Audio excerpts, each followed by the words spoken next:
ছুটছে, সে ছুটছে। কে এই সে? কোন রূপে এসেছে এই জীবনের খেলায়, অনুভবে, মননে, চিন্তনে? কি রূপে তার সাথে আমার দেখা? ইয়া দেবী সর্বভূতেষু ছায়া রূপেণ সংস্থিতা। ছায়ারও একটা রূপ আছে। ইয়া দেবী সর্বভূতেষু বুদ্ধি রূপেণ সংস্থিতা। বুদ্ধিরও একটা রূপ আছে। সে ছুটছে, কখনো ভিড় ঠাসা স্টেশনের ভেতরে, কখনো দামোদরের রোদে তপ্ত গরম বালির ওপর দিয়ে খালি পায়ে, অথবা চিরপরিচিত জমজমাট হাটের লোকেদের পাশ কাটিয়ে সে ছুটছে। কিন্তু কেন, কেন সে ছুটছে জানতে ইচ্ছে করছে আজ সবার। একদিকে পরিবার, একদিকে সমাজ, একদিকে দেশ। দুটি মানব আর মানবীর সম্পর্ক কি? মানুষের জীবনের প্রতি একটা জিজ্ঞাসা আসছে, কে এই নারী? কি রূপে আসছে? কি রূপে দেখা হলো? একটা তারিখ, সাল, দুটো ফ্রিকোয়েন্সি এক হয়ে গেল। Law of attraction. Law of attraction এখানে মানুষের সাথে মানুষের কিভাবে পরিচয় হয়, মানুষের সাথে মানুষের কিভাবে একটা সমীকরণ মিলে যায়, দেহের সাথে অনুপরমাণুর কিভাবে একত্রিত হচ্ছে একটা তরঙ্গে। প্রত্যেকটা আকর্ষণের একটা দর্শন আছে। প্রত্যেকটা আকর্ষণে মানুষের প্রতি জীবনের একটা বিজ্ঞান আছে। সেই বিজ্ঞানকে জানতে হবে আজ। 31শে ডিসেম্বরের সন্ধ্যা। স্রোতস্বিনী আর মৃন্ময় স্টেশনে দাঁড়িয়ে, সঙ্গে ওদের এক বন্ধু। ওরা ট্রেন ধরবে। স্রোতস্বিনীর বাড়ির ছাদে রাত 12টা পর্যন্ত তাদের গান বাজনা হবে, আগুন জ্বালিয়ে নিউ ইয়ার পালন হবে। কিন্তু যখন ট্রেন স্টেশনে ঢুকছে, মৃন্ময় বলল, তোমরা এনজয় করো গিয়ে, আমি বাড়ি গেলাম। বলেই উল্টো পথে বাড়ির দিকে রওনা দিয়ে ওভারব্রিজে উঠে গেল। তখন প্রায় রাত 8টা। স্রোতস্বিনীর বাড়িতে তার ছোট সন্তান, পোষ্য সবাই বসে আছে মা ফেরার অপেক্ষায়। স্রোতস্বিনী বুঝে উঠতে পারছে না ওর করণীয় কি। হঠাৎ ট্রেন থেকে নামা অত যাত্রীদের মধ্যে দিয়ে সে ছুটতে শুরু করলো। পাশের বন্ধুটি অবাক। ও বুঝে ওঠার আগে স্রোতস্বিনী এক হাতে মানুষজনকে সরিয়ে অন্য হাতে শাড়ির কুচি কটা ধরে দৌড়াচ্ছে। প্রাণপণ দৌড়। কে দেখলো, কি ভাবলো, কোনো হুঁশ নেই। চোখ জলে ভিজে ঝাপসা হয়ে যাচ্ছে। ওভারব্রিজ দিয়ে ওঠার সময় শাড়িতে বেঁধে পড়বে কিনা সেদিকেও নজর নেই। সামনের মানুষটাকে সে খুঁজে যাচ্ছে। অনেক পরে দেখতে পেল, পাশে গিয়ে পৌঁছাল। মানুষটাকে অনেক বোঝানোর চেষ্টা করলো, কিন্তু বিফল হলো। মৃন্ময় চলে গেল। গল্প এখানে শেষ হলো না, বলতে পারেন শুরু হলো। গল্পে ঢুকলো স্রোতস্বিনীর মেয়ে সোনালি, যে ওর মেয়ে কম আর বন্ধু বেশি। অন্য যে বন্ধুটি ওদের সঙ্গে আসছিল সে তো ফোন করেছে ওকে, তাই সোনালি ট্রেন ধরে চলে এসেছে এই স্টেশনে। স্রোতস্বিনী ওভারব্রিজ থেকে নেমে একটা বেঞ্চে বসে ফেসবুকটা আগে ডিলিট করলো। ব্যাগে তো কবিতার বই থাকেই। বের করে পড়তে লাগলো এমন একটা কবিতা যা আরো বাঁধ ভেঙে দিচ্ছে। দু চোখ ভেসে যাচ্ছে। একটার পর একটা ট্রেন চলে যাচ্ছে, কিন্তু ওর ঘরে ফিরতে ইচ্ছে করছে না। ওদিকে সোনালি আর ওই বন্ধুটি ততক্ষণে মৃন্ময়ের বাড়ি পৌঁছে ওকে নিয়ে আবার স্টেশনে এসেছে। মা মা করে ডাকছে সোনালি। ওই ডাক স্রোতস্বিনীর কানে যেন পৌঁছাচ্ছেই না। ওরা কাছে আসলো। স্রোতস্বিনী ওদের দেখে আরো ভেঙে পড়ল। তবে এবার বিস্ময়ে। আসল বিস্ময় তখনও বাকি। স্রোতস্বিনীর ছাদে আগুন জ্বালিয়ে মৃন্ময় আর স্রোতস্বিনী বসে। সোনালি এবং ওই বন্ধুটি উপরে আসেনি। মৃন্ময় একের পর এক গান করছে, ওদের নিজেদের কথাগুলো এই গানের কথা। চারপাশে ডিজে বাজছে, তাকে ছাপিয়ে মৃন্ময় গান শোনাচ্ছে তার সঙ্গিনীকে। সামনে আগুন জ্বলছে, একটাই চাদর ছিল ওদের সঙ্গে, সেটা দিয়েই দুজনে দুজনকে জড়িয়ে রেখেছে। রাত 12টা, আকাশে বাজির রঙিন আলো। ওরা দুজন জড়িয়ে ধরল।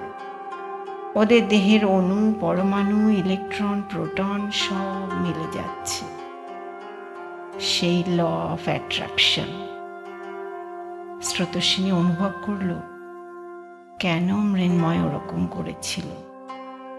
ওই কষ্টটা না পেলে এই আনন্দটা তো এত মোহময় হতো না। জীবনে প্রথম শেষ বসন্তে এসে একটা অনন্য নিউ ইয়ার যেন উপহার পেল মেয়েটি। পরের দৌড় দামোদরের তীরে। এপারে বসে আছে মৃন্ময়, স্রোতস্বিনী এবং ওদের অন্য এক বন্ধু তপ্ত বালি। অনেক দূরে ওপারে কাছে জল। মৃন্ময় গল্প করতে করতে হঠাৎ খালি পায়ে এগোতে লাগলো। একটা একটা করে জামা কাপড়গুলো খুলছে এবং এগোচ্ছে। অনেক দূর চলে গেল।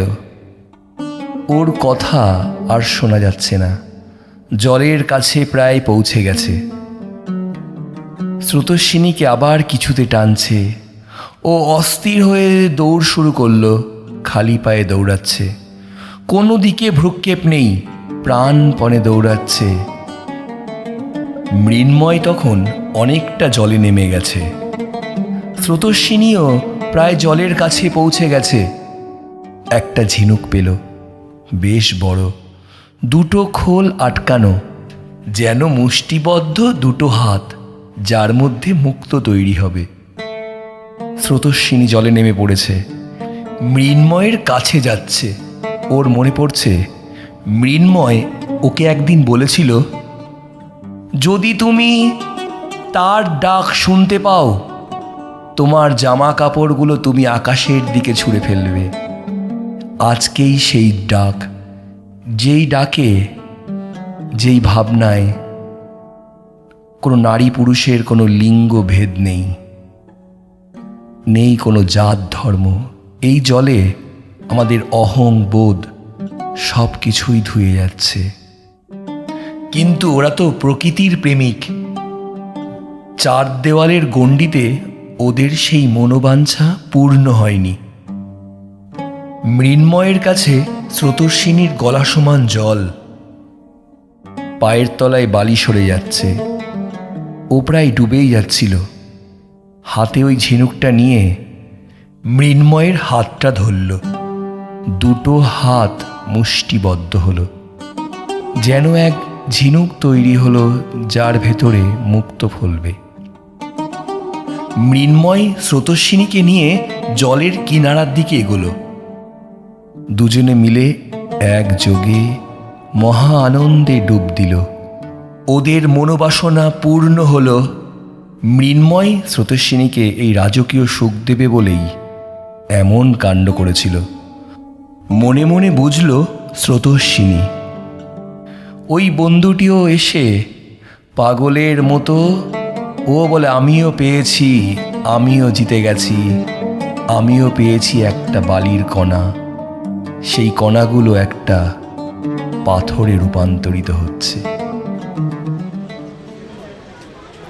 তৃতীয় দৌড় জমজমাট হাটে। হাটের পাশেই স্টেশন। স্টেশনের বেশিরভাগ দোকানদার স্রোতস্বিনীকে চেনে। মৃন্ময় দৌড়াচ্ছে হাটের মধ্যে দিয়ে, তার পেছনে সোনালি, তার পেছনে স্রোতস্বিনী।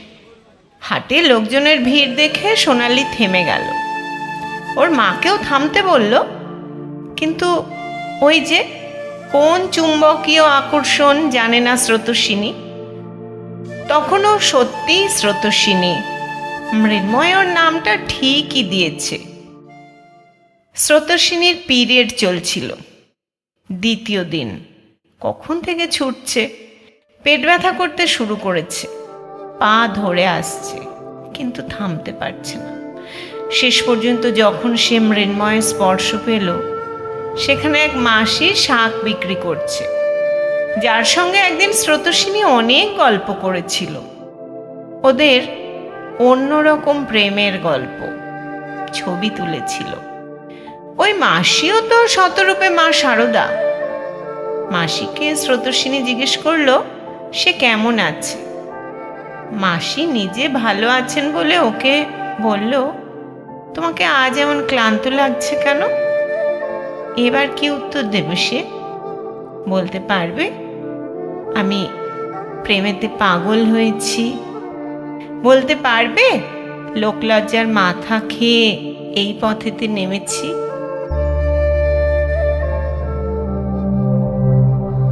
আমি লোকলজ্জার মাথা খেয়ে এই পথেতে এসেছি, প্রেমেতে পাগল হয়েছি,